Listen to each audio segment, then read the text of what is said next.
good morning. Live from Maggie Valley, North Carolina. Yeah, I am a nomad. I'm driving. Stayed in a motel last night. I'm headed up to Tennessee. Knoxville, is it Knoxville, Tennessee or Knoxville, Kentucky? I can't remember. Anyways, I'm going to Fort Knox. Yeah, Fort Knox, Kentucky. Yeah. I'm going to Fort Knox. I got to go up there for a week for school. I'm an instructor, so they teach you like a course before they'll put you in the classroom. So last week I did the online portion, and this week I got to do the in-person portion, so I'm driving up there. So when I left the motel this morning, I usually when I get on the road like this early in the morning, I like to watch videos on things that I'm interested in. And one of the first videos that popped up in my news feed on YouTube was financial freedom. And you know, when you see things pop up in your news feed like that, you know that those are things you've clicked on, or you've liked them, or you've watched them, or shared them, or whatever. So I was watching this guy talk about financial freedom and how he got there, and how it took him 3 years, and all this other stuff. And midway through the video, it just motivated me to want to cut my camera on and start talking about my journey. So I got about a 5.5 hour drive. I'm not going to talk to you for 5.5 hours. I might cut a couple videos, but this won't be a 5-hour video. But I want to talk to you a little bit about my journey if you're interested. So I'm financially free. I'm debt free. When I say that I'm debt free, and I'm not saying that in a bragging way, I'm saying that in a way to try to motivate you. And I would like to share with you my journey and how I got there, because I'd like to inspire you and help you get there. And maybe I can tell you how good it is on the other side once you get there. But let me just kind of back up. So when I was in college, so I've been in the Army for 18 years now. And there's been a lot of ups and a lot of downs in my life. And I've learned a lot over the years. And when I deployed and went to Afghanistan, I think I was about 28 years old, 29 years old. I had just come back on active duty, and I was in the 82nd Airborne Division, and I didn't know a whole lot about being financially free and assets and liabilities. I didn't know a whole lot about that, if I'm being honest with you. Matter of fact, before I deployed, when I came back on active duty, I was a lieutenant, and I think I was making about $65,000, $70,000 a year. That was good money for me. I'd never made that kind of money before. I thought I hit the jackpot. So when you make that kind of money, the first thing you think you got to go do is go get a nice car, because that's what everybody at work was doing. And even my wife was like, you know, baby, you work hard, you should go get a nice car, you know, so, or a truck, get you something you like, quit driving a beater. You know, that's what the world tells us to do. You know, go reward yourself is what they say. So I did it. I went down to the Dodge dealership at that time. This was in 2014. Yo, that was 11 years ago. So 2014, that was at that time, the Dodge Ram Hemi was what was in style. And man, I bought a brand new Dodge Ram Hemi, burgundy. Drove it right off the lot. No money down or nothing. My credit was good, my income was good. Drove it right off the lot. It had all the bells and whistles, chromed out, beautiful truck. And 2 months later, guess where I was at? I was in Afghanistan. I deployed. So I bought a brand new truck, $600 payment every month. And then I deployed. So I told my wife, I said, put it in the garage and just, you know, make sure you get it washed once or twice a week, or once every other week, and just take care of it for me. So I deployed. And when I was down range in Afghanistan, you know, you have a lot of time on your hands. And so I found a guy named Mark Ferguson on the internet. You can look him up. His name's Mark Ferguson. He's out of Colorado. And I want to say Denver, Colorado, or something like that. But anyway, he's over there. And he was a guy who was buying rental properties, and he was paying them down to where there was nothing on them. And before you know it, he had like 5 rental houses. And he was sharing his journey through blogs. Back then, that blogging was a big deal. Not YouTube, but it was blogging. He would write articles on it. He wrote little books and stuff. And I started reading about this guy and his journey. And I'll be honest with you, I fell in love with him. I it inspired the hell out of me. And then next thing you know, I read a book called Rich Dad, Poor Dad. I'm sure some of you may have seen it or heard about it, but I read this book, Rich Dad, Poor Dad. Robert Kiyosaki wrote the book, and I'll be honest with you, after I read that book, the first couple of chapters, I got hooked on it. I was addicted to the book, and I was reading the damn book everywhere I went. I was just so interested in it. And I was 28, 29 years old, and I'll be honest with you, when I got done reading that book, even midway through the book, I became so upset and infuriated with people in my life in the past, like my mom and my dad, and my foster parents, just my coaches. I was really upset with those guys because they never taught me about assets and liabilities and how to become financially free and how to become a millionaire and things like that. You know, nobody ever taught me that. All they ever taught me was, you know, how to go to work and work hard and grind it out. That's all I ever heard, and that's what I did. Well, when I read this book, man, I was really upset with these guys. So after about a week of marinating on that and getting really pissed off, I sat back in my bed one night in my container. I was in a Connex in Afghanistan. And I thought about it, you know, and I said to myself, you know, you can't get mad at those guys. Like your dad, he's 73 years old, your mom, who's 60-something years old. You can't get mad at her and him because they didn't even know. You know what I mean? They didn't even know. My dad was 70-something years old, and he still didn't know about becoming rich and being financially free and all that other stuff. He just didn't know. He was never educated on it. So I learned you can't get mad at somebody for not teaching you something that they didn't know. And so I quit being sour about it. And I said, you know, Chance, now you know the process and how to get there. So now you can do something. There's a lane closure ahead. And I was still young enough. So what I did was I made a commitment. I came up with a blueprint on how to get rich and how to get financially free, and I did it through buying rental properties. At one point, I think I had about 5 houses, and I'll talk about that later, but I'm just going to give you the overview right now. So while I was in Afghanistan, I came up with a blueprint. So what I did, the first thing I did was I figured out how much money I owed, and I want to say it was about $65,000, $70,000 that I was in debt to. Some credit cards, a truck, some other stuff, you know. And I wrote everything down from the lowest amount of money I owed to the highest amount of money I owed. And I made a commitment when I was in Afghanistan that I was going to become a millionaire one day. That was just something I wanted to do. And the reason why I wanted to do it is because you know, I just wanted to, it was just something tangible that I wanted to do. You know, I wanted to be able to, you know, when I was in high school, and it's not that money drives me or nothing like that, and I'm not greedy. You know, people get that shit so twisted. They you know, it's not that. If you're a guy like me, whenever I was in high school, I was very competitive. I always loved to play sports and stuff like that. But when you get out of high school, you don't have that no more. So you have to, you look around and you find things to do that makes you competitive, where you can compete, you know. And for me, it was building an empire, building assets, and just, that was my way of competing, and I liked doing it, you know, and it drove me. And so anyway, I wrote down how much I owed, and I made a commitment that I wanted to get out of debt completely. Oh, and also when I was downrange in Afghanistan, I ran up on a guy, or I found a guy on the internet. It was Dave Ramsey. If you don't know who Dave Ramsey is, he's a guy who's real famous. He's out of Nashville, Tennessee. He has 7 steps to get out of debt and become a millionaire. And I read about him and learned who he was, and just consumed everything he was talking about.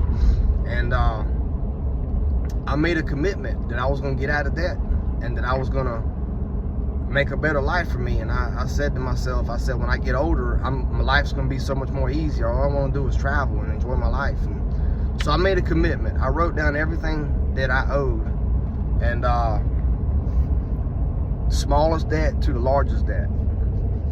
And I think the first couple was like a Lowe's card, a Sears card, a lawnmower that I owed like $1,300 on, you know, just stupid stuff like that you can go get. So I made a commitment, and then I just started going down the list and paying them off one by one. And when you list your debts from lowest to highest, when you start paying off them low debts, what happens along the way is you develop a little bit of confidence, and you start realizing it's like shooting down targets. You start getting confidence, and you start saying, damn, we're almost there, and you get motivated about it. And then your spouse, he gets motivated about it too, and it becomes a team game, and then you start holding each other accountable. Now let me talk to you about my Hemi, my Dodge Ram Hemi. Now I owed $43,000 on this truck, okay? And I made a commitment that I was gonna get out of debt. And so what I done was I put it on Craigslist, I put some pretty pictures on there, and I sold that truck. Now let me tell you, I took a $5,000 hit on that truck. When I say $5,000 hit, that means that when I sold it for less than $5,000 what I owed on it. So I think the guy gave me like, let me see, I think whenever I sold it, I think I owed like I think he gave me like $26,000 for the truck. I think I owed like $31,000 for the truck. And then he gave me a used Ford F-150 or Dodge Ram, I think, or something like that, so I could drive it. The truck he gave me was worth like $3,500, but it got me to and from work. Long story short, I ended up coming out of my pocket about $5,000 to break even on that truck. But again, I was committed to a goal to get out of debt. And some people say, even my wife will say, you know, you lost $5,000 on that truck. No, I didn't lose $5,000. What I did is I paid $5,000 for a damn lesson on not to go buy something brand new again. And I've never done that again since. So that was a $5,000 lesson. So I got rid of the Dodge Ram Hemi. And then after that, I just started saving my money. I think when I got out of debt with that, I think I still owed money on like a mortgage. And I just started stacking money back, you know. And you got to remember, I was deployed at the time. So I was getting a lot of tax-free money and things like that. So I was just saving everything I had. So we stacked a whole lot of money up. And then I'm in these mountains up here in North Carolina or Tennessee, and it is beautiful up here, man. I would love to own a cabin up here one day. Now I'm going through a tunnel. Ooh, it's so scary. But it's so beautiful up here. But we just started saving our money, and when I came out of, and another thing is I did like 3 deployments within 5 years. So I went to Afghanistan, I went to Egypt, and then I went to Kosovo. And I raised my hand on all 3 of those deployments. I did it for 2 reasons. Number one, I needed it for my career to move up, to get promoted. Because when you get promoted, they look at your resume and they look at things you've done, right? If you ain't never been nowhere and you ain't never done nothing, you know, it says some stuff about you, right? I did it for that. But then also, I did it because I knew that when I would deploy, I could make good money and it would help me reach my financial goals. So there was a lot of reasons why I raised my hand. There are police reported ahead. And so I done that, okay? So in the 3 years out of the 5 years, I was just stacking money back. And on one of those deployments when I came home, I don't remember which one it was, but in our neighborhood where we lived back home, there was a 3-bedroom, 2-bath brick home that I had always liked. I thought it was one of the nicest houses in the neighborhood. I always wanted to buy it, but it was never for sale. And I remember a long time ago when it was for sale, we're talking about back like in 06 and 05 when I was broke as hell, they wanted like $135,000 for it. Back then that was a lot of money, you know? So when I came home from Egypt, that house was for sale. It was in foreclosure. And there was a sign out front. My wife called the number and they wanted $73,000 for that house. And as soon as we seen the sign, and remember, I was stacking my money back. We called the people who it was in foreclosure with, and long story short, we paid $73,000 for that house cash that I had saved up over my deployments. We paid cash for it, and we went in there and put some paint on the walls and cleaned it up. And we rented it out, and we started renting it for like $1,300 or $1,350 a month. Now we took the $1,300 a month off that house, and this is where you learn through the book Rich Dad Poor Dad, buying rental houses, assets. We took that money that we were making off that rental house and it increased our income. Instead of buying other dumb stuff, we took that money and we paid down our mortgage on our house. And then we paid our house off. On our house, I think we owed like $65,000 on it. We paid that off within like a year. So now we have 2 houses that are paid for. and we have a whole lot of income coming in. And so before you know it, we bought another house. So we kept kind of rinse and repeat and doing that. We got up to about 5 houses, okay? And we were debt free. And once you become debt free, it becomes like addictive, because you got a whole lot of money coming in every month and you don't have a whole lot going out. And then whenever you go on vacations and stuff like that, you can buy any damn thing you want to buy. Like it don't matter what restaurant you go to, because you good, right? It feels really good. You're not a slave no more. You're not a slave to the lender. And so it becomes addictive. And so you don't want to get a damn $500 car payment or a big house payment or whatever it is. You just get really, really used to living that way. And then getting in debt becomes foreign to you. You're like, I'm not doing that, man, because you done been there and you done that. And I'm 43 years old and I've done all that, and I don't never want to go back in debt. That's why I'm struggling right now with, when I retire out the Army, I don't know if I want to build a retirement house, because that means I'll have a mortgage on it. And the house that I live in now, it's a nice house, it's paid for. And so, you know, we were talking the other day about selling that house and building another house, but I'll be honest with you, I don't think I want to sell that house, because if I'm being honest, I don't trust the government. The stuff that I'm seeing with Doge and Elon Musk and how much we were in debt and stuff, I'll be honest with you, I worry that one day my military retirement won't be there. And if I got a mortgage and I don't have any assets with money coming in, the government might send me a letter and say, hey, we're sorry, but we're broke. We can't pay you your military pension no more. I just do not trust the government, man. I'm not going to put all my eggs in their basket. So I'm probably always going to keep that house as long as I live. That's always going to be my fallback plan. Worst case scenario, I can always go back to that house that is paid for. Excuse me. So, but yeah, so we done all that, and we got out of debt, and then we had all those houses and stuff. We had about 4 or 5 of them, and when COVID hit a couple years ago, at that time I was planning on retiring out the military. I was going to say, well, I'm gonna retire, you know, as an Army major and get out. And at that time, the market was really, really high. They were selling houses for like a lot of money. I mean, shit went up high.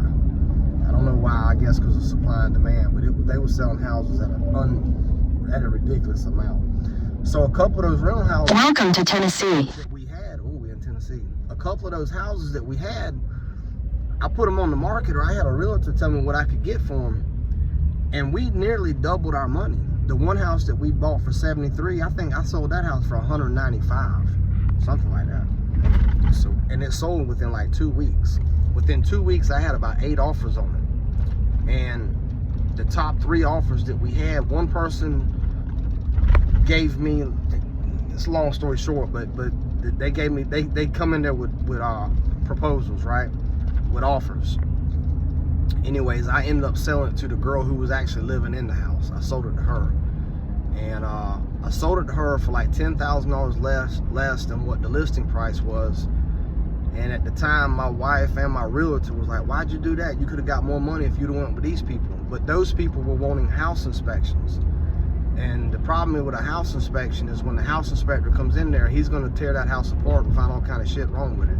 Well, the girl who was living in it, she said she'd buy as is with no house inspection. So that's what I did. I said, I want her because, let me tell you, if you hire a house inspector to go in there, and it's good if you're buying a house, but if you're selling the house, you don't want them around there, because they come in there, man, they find all kind of stuff wrong with it. And then what happens is they start negotiating, telling you they want to knock 20 grand off the price and all kind of shit. So if you're selling a house, you don't want the house inspectors coming in there. If you're buying a house, you want the house inspector, because they're going to help you get the price down. And I'm smart enough to know that, so I figured that out. So we sold the house. And then we took that money and we paid off some more stuff and other houses we owned, and we bought some land. We bought 20 acres back home, and that's where I want to build my retirement house. And I'm telling you all this stuff to tell you that, you know what, even if I wasn't a military officer in the Army, I make pretty good money, but even if I wasn't in the military, even if I had a normal 9 to 5, if I was outside flipping hamburgers, I still think that I would be debt free. And the reason why I say that is because it's your mindset. It has nothing to do with the income you're making. So let's just say I wasn't in the military, and let's just say I didn't go on those deployments. If I was in the real world, working somewhere in a normal job, I would get 2 jobs. I'd work during the daytime and I'd work during the nighttime. And I may not have a big, beautiful house. Let's just say I had a single-wide mobile home, or let's just say I had an apartment. I'd work those 2 jobs all the time. I'd do it probably 5 or 6 days a week. And I would do it for 2 or 3 years if I had to. If that's what it took, I would do it. And I know I would do it because I've got that kind of mindset. And so you can do it too. You got to develop that kind of mindset though. And you got to, don't worry about other people and what money they make, how much, and you can't say, well, he makes this much money and it's easy for him. That's a bullshit excuse to get out of accomplishing your goals and your dreams. It doesn't matter how much money you make. I built a PowerPoint a long time ago on somebody who made $10 an hour and how they can, actually, I think it's on my YouTube channel. If you go back and look at my first couple of videos, I think it's on there. But it don't matter how much money you make. Now, if you don't make a whole lot of money, you may have to work 2 jobs in the beginning. But that's because those are the cards that you have. Them's the cards you were dealt. And so you just got to fight through that. But once you do that for 2 or 3 years and you pay off your debts and you get out of that mortgage, life is going to get so much more easier. You won't have to work 2 more jobs no more. And then you can sit back and start going to places like Cocoa Beach, Florida, and Costa Rica, and you can start going on carnival cruises and having a good time because you've paid your debts. That's how it works. And you need to get away from people who don't think like that. Get around people who have dreams and they think about stuff like that. If I did it, you can do it. I'm talking to a guy who grew up with nothing, on welfare with his mom and dad, and in and out of boys' homes. But I changed my way of thinking, and you can do it too. But you got to get aggressive, and you got to just get motivated, and you got to get locked in on what your target is, And I promise you, when you get to the other side, it's great. So I wanted to make this video because we're at 22 minutes. Man, this is long. But I wanted to make this video because I enjoy finances. I enjoy goal setting. I enjoy getting out of debt. And a couple more goals that I have over the next couple of years is I think I want to get promoted one more time in the military. And the reason why is because my kids are still in high school. And it just makes sense financially to stick around in the military until they get out of high school. Because if I get out the military and they're still in the school, there's still things that we got to pay for. So at least if I wait till they get out of high school, and they're gone and they're out the nest, like my 20-year-old, he's about to move out. So I'm kind of getting excited about that because that means that that's one room that's freed up in the house and we can turn it into an office, and that's less food that we got to buy every month. Things will start getting easier when the kids start moving out. But as a parent, in my opinion, your job as a parent is to help those kids learn a trade or get an education to where when they leave the nest, they have the tools to become successful in life. Now, whatever they choose to get into, that's on them. But I'll let them stay with me until they get that schooling under their belt. Like my oldest one, he's got an HVAC certification, and he's been on heating and air for a little bit. So he's moving out in July, and I'm really excited about that. And it means that me and things get a little bit easier for me as a parent. So, anyways, I wanted to post this video and try to motivate you, and hey, pull out that pen and paper and write down the debts that you owe, okay? And just start thinking, how can I get after them? How can I get after them? And inbox me, I'll help you with it. I love doing this kind of stuff. How can I get after the goals that I want to get to make my life a lot better and a lot easier? And you got to start trimming the fat, baby. You got to trim the fat off that bone. And you can get there. So anyways, I'm coming through Tennessee. Why don't you look at these mountains right here? I don't know if you can see them. But man, it is beautiful. Again, I'm headed up to Knoxville, Tennessee. I got to go to school. So I'll see you on the next one. Remember, Championship Hill is where we headed. That's where I gravitate towards every day of my life. I'm always trying to get to Championship Hill. Once you get there, you never want to go back. And I love you all, and I hope you all having a great Sunday. Today's Mother's Day. Happy Mother's Day to all those mothers out there. And if you have not, please subscribe to the channel, like, comment. This channel is about growing, setting goals, and just being a better version of yourself. So I'll see you all on the next one. Peace.